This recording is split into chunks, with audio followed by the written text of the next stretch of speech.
Back ख़वातीन और हज़रात। आज सुबह दोपहर शाम रात विद अली सलमान। और आज मिस्टर फ़खर आलम हमारे साथ हैं, जो कि पाकिस्तान में अगर जो भी लड़का या लड़की होस्ट करना चाहती है, एंकर करना चाहती है, किसी भी प्रोफेशन में एक्सेल करने के लिए बहुत ज़रूरी होता है कि आप मास्टरों से सीखें।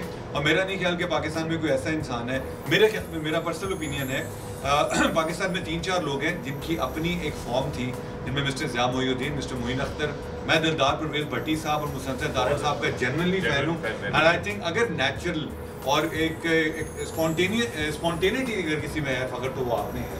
और ये सिर्फ आपकी एंकरिंग में नहीं, ये सिर्फ मेरे अंदर नहीं है। आई थिंक जो स्पॉन्टेनिटी आपके अंदर है वो भी बेमिसाल और लाजवाब है। जी, लाजवाब से याद है फ़खर कि ये गोरे जो हैं ये पाकिस्तान में क्यों नहीं होते, ये गोरे अपने मुल्कों में क्यों होते हैं? इसलिए चूंकि हमारे मुल्क में गोरों की जरूरत नहीं है, हमारे पास रंग गोरा करने वाली क्रीम जो है इसलिए। अच्छा, लेकिन रंग गोरा करने वाली क्रीम के अलावा आपको पता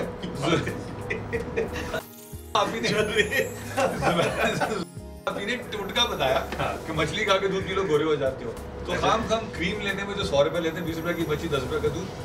ये अच्छा है आइडिया। ये आप आपसे अपने मॉर्निंग शो में रोजाना सुबह इसी टोटके से कहानी शुरू किया करें। अच्छा, अगर खवातीन जो है बड़ी इमोशनल होती है, बड़ी सेंटिमेंटल होती है, आपने दिलों को छेड़ने वाली मौसीकी की जगह जज्बात को उभारने वाली मौसीकी पे जोर दिया। मैंने हमेशा ऐसी मौसीकी पे जोर दिया जिससे कि ना किसी के दिल के तार छेड़े जा सकते थे, ठीक है ना, और ना ही जज्बात पे काबू पाया जा सकता था। अच्छा, मगर ये बताएं कि पाकिस्तान में finally films have started, finally getting, तो आप मतलब मैं हमेशा बिलीव करता हूँ कि अनफॉर्चुनेटली आई कुड नॉट सिंग, मगर आप और आपके साथ आपके जॉनरा में जितने पॉप सिंगर्स थे, हमारी जो फिल्म इंडस्ट्री है, उन्होंने इससे फ़ायदा क्यों नहीं उठाया? देखो अली, इसमें मैं आपको एक चीज़ बताऊँ, 1996 में मैंने अपनी पहली फिल्म की थी, जब मैं अपने पॉप म्यूज़िक करियर के पीक पे था, वेरी गुड दुनिया वेरी बैड लोग। एंड ऑब्वियसली उस वक्त भी जब मैंने ये फिल्म का एक्सपीरियंस किया था, बहुत बुरा experience. I mean I realise के काफ़ी बड़ा फंड हो गया। मैं रिस्पेक्टफुली डिसएग्री करूँगा फ़खर, क्योंकि अगर आपने ना की होती तो उस वक्त जो लोगों में मोटिवेशन इंस्पिरेशन, देखें बाहर बैठ के ये कहते ना कि शोएब अख्तर जो है वो थक गया है, वो बॉल नहीं, लेकिन जो बैट्समैन सामने खड़ा है और दूसरा मौके का हाल पेट को, now that you are saying this, at least जब आप फिल्म इंडस्ट्री की तकलीफों के बारे में बात करेंगे, एग्जैक्टली, बिकॉज चूंकि एक्सपीरियंस किया हुआ, तो मैं बता सकता हूँ कि हम लोग कहाँ गलत थे। लेकिन जो सबसे अच्छी बात है अली, वो ये है कि अब इतने सारे इंडिपेंडेंट फिल्म मेकर्स, इतने सारे हमारे टेलीविजन कमर्शियल के फिल्म मेकर्स, इतने सारे हमारे जो वीडियो के डायरेक्टर्स होते थे, वो लोग अब सब जो है इसको एक्सप्लोर कर रहे हैं इस चीज़ को। और एक चीज़ बड़ी इंपॉर्टेंट है, वो ये है कि अगर आप किसी मुल्क को बुनियादी तौर पे किसी मुल्क को कल्चरली ख़त्म करना चाहते हैं, तो आप उसका सिनेमा ख़त्म कर दें। और अगर आप हिस्टोरिकली देखें तो यूएसएसआर की फॉल में यूएसए, हॉलीवुड, अब ये बड़ी एक अजीब सी बात मैं करूँगा, बट दिस इज समथिंग जो कि मुझे नदीम मांडी वाले हैं, आप उनको जानते हैं, पाकिस्तान के प्रीमियर फिल्म एक्सपर्ट हैं, ये उन्होंने मुझे बात बोली थी। उन्होंने कहा यार देखो, यूएसएसआर को ख़त्म करने के लिए सबसे ज़्यादा बड़ी अलगार जो थी, वो तो एक कोल्ड वॉर चली रही थी, मिसाइल पे मिसाइल बन रहे थे, मगर सबसे बड़ा काम जो अमेरिका ने किया था वो हॉलीवुड इन्वेजन की थी यूएसएसआर की। और अगर आपको याद हो कि बिली job and Bruce Springsteen were some of the first artists to perform in USSR. Correct. When the Iron Curtain came down partially, or whatever it was, something like that. अब अगर आप देखें कि पिछले एक पूरे डेकेड के अंदर जो हमारी पड़ोसी मुल्क की फिल्म इंडस्ट्री है, उसने पाकिस्तान के कल्चर पे कितना बड़ा जो है इम्पैक्ट जो है वो छोड़ा है।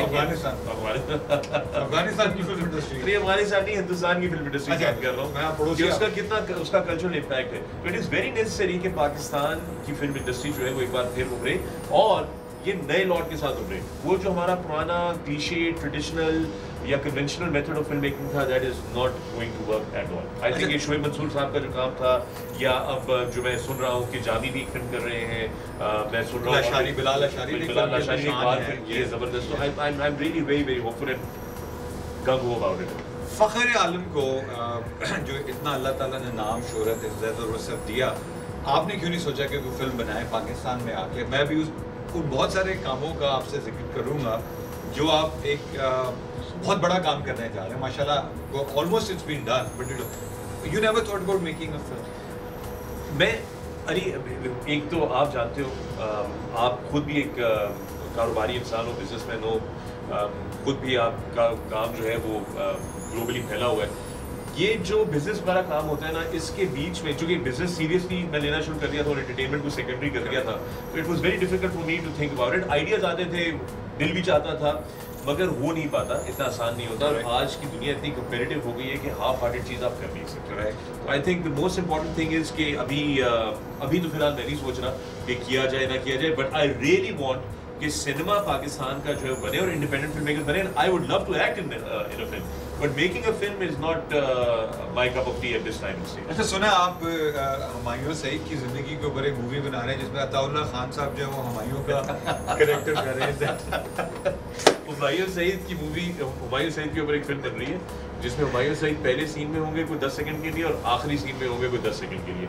बाकी फिल्म जो है वो भाभी के ऊपर जो है वो हम जिसमें भाभी हुमायूं सईद का कैरेक्टर कर रही है। नहीं, जिसमें भाभी हुमायूं सईद का कैरेक्टर असैसिनेशन कर रही होंगी मुसलसल।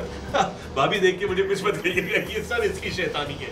नहीं, मैं पूछना चाह रहा था कि आपने भाभी तो कह दिया, लेकिन मैं समीना भाभी, हाँ, मिसेस नाम हुमायूं सईद, लेना, मिसेस हुमायूं सईद, नाम लेना जरूरी था। यानी कि समीना भाभी और कोई भाभी नहीं, हुमायूं जब आप सईद, हुमायूं का मिसेस- जिक्र किया कि भाभी कहते हैं तो मैं फौरन कंफ्यूजन का शिकार हो जाता। ये होते हैं, मैं नहीं होता भाभी, मैं भाभी समीना भाभी। मगर जिस उम्र में हम बड़े हुए, हमारे हीरोज आप बड़े हुए, मैं तो नहीं हुआ। नहीं मतलब हाँ नहीं, ज़हनी तौर पे तो हम दोनों भाई बात नहीं कर रहे। अच्छा, क्रिकेटर बनना हर इंसान की बचपन की ख्वाहिश थी। बिल्कुल थी। तो आपने अपनी ख्वाहिश को अमली पजामा बनाने के लिए क्या किया?